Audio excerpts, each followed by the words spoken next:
This must be the fastest way to create a soft cut crease. Hi everyone, it's Smitha. Welcome back. Today I'm going to be showing you how you can use a little help from your lash curler to create the fastest and the prettiest soft cut crease. I can't wait to show you how it's done. So let's begin.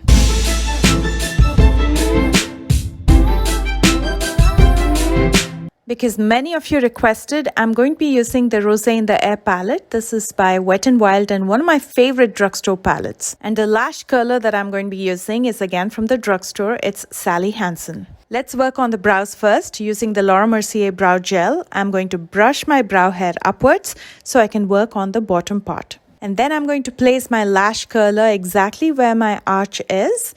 And using this deeper brown shade from the Rosé in the Air palette, I'm going to fill in that area. So I'm basically using the lash curler as a stencil. The brush that I'm using is a small definer brush by Colourpop. I'm also going to use it to fill in the sparse areas.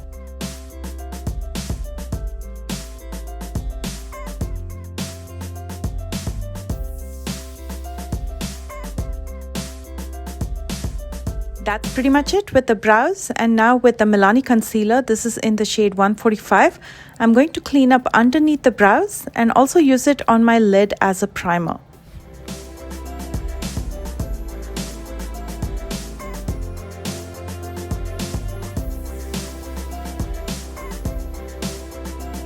And before the concealer starts to crease, I'm going to lightly set it with the Makeup Forever setting powder. To create the soft cut crease, I'm going to place the lash curler in a way that one end of the lash curler touches my inner corner. So that'll be a reference point for me. Dipping into this lighter transition shade with a blending brush, I'm going to start building the crease.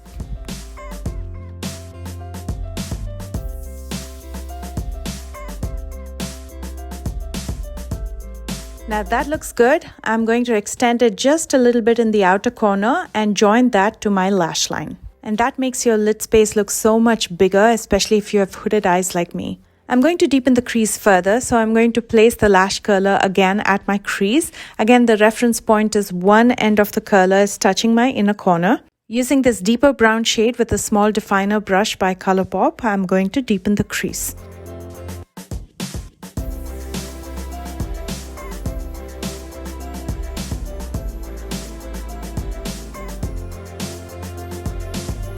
I'm going to extend that to the outer corner and deepen the edges as well. With the same brush, I'm going to diffuse out the deeper brown just a tad bit in the outer end so it blends in with the transition shade. And there we have a defined soft cut crease. You can apply a coat of mascara and call it done.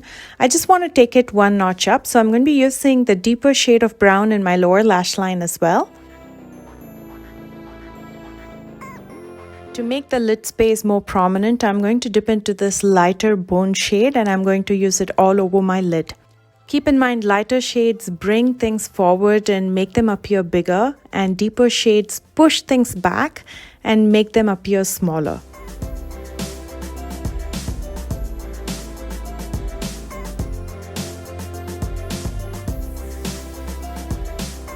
Using an angled brush, I'm going to line my top lash line using the deeper brown eyeshadow. I'm going to pull out a small wing and connect it to my top lash line. And then with the small detailed brush, I'm going to diffuse this out in the outer edge so it looks smoky.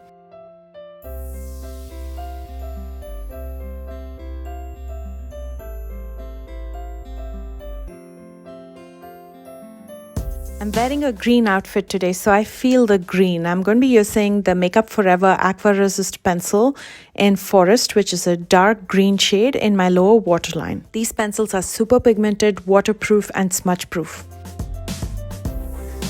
Next, from the Wet n Wild Boogie Monster palette, this is a glitter palette. I'm going to mix two different glitters, the green one and this lighter shade. And I'm going to apply it right to the center of my lid with a sponge tip applicator. You can also use your fingers. Now, because these are pressed glitter, you don't need an adhesive or any kind of base for it to adhere to. You can apply it directly.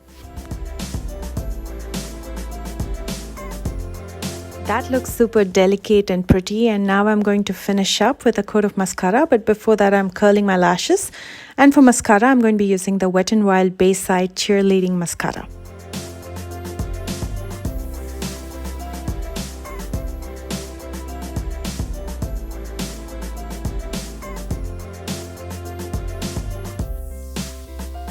And here's the completed look. Super delicate, but looks so glam. Now I use green glitter and liner because I'm wearing a green outfit. You can match up the glitter and liner to your outfit color. It got done so quick, looks so pretty.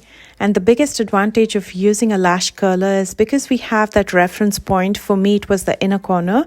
You can make the cut creases on both your eyes look even. You don't have to worry about spending all that time and energy on trying to even it out. The lash curler will take care of that for you. To pair with this look, I'm going to be using a neutral lip shade. This is the Colourpop Lippie Stix in Kapish.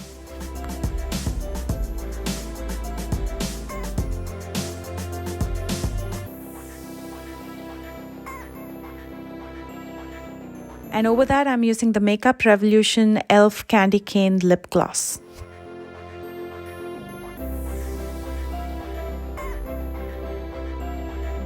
And here it is, the completed look. I hope you enjoyed this tutorial. Please thumbs up if you did. And if you're new here, please consider subscribing. Do check out the description box. I've listed all the products that I used along with links to my social media in case you plan to follow me there. I love you guys so much and I will see you soon with a brand new one. Bye guys.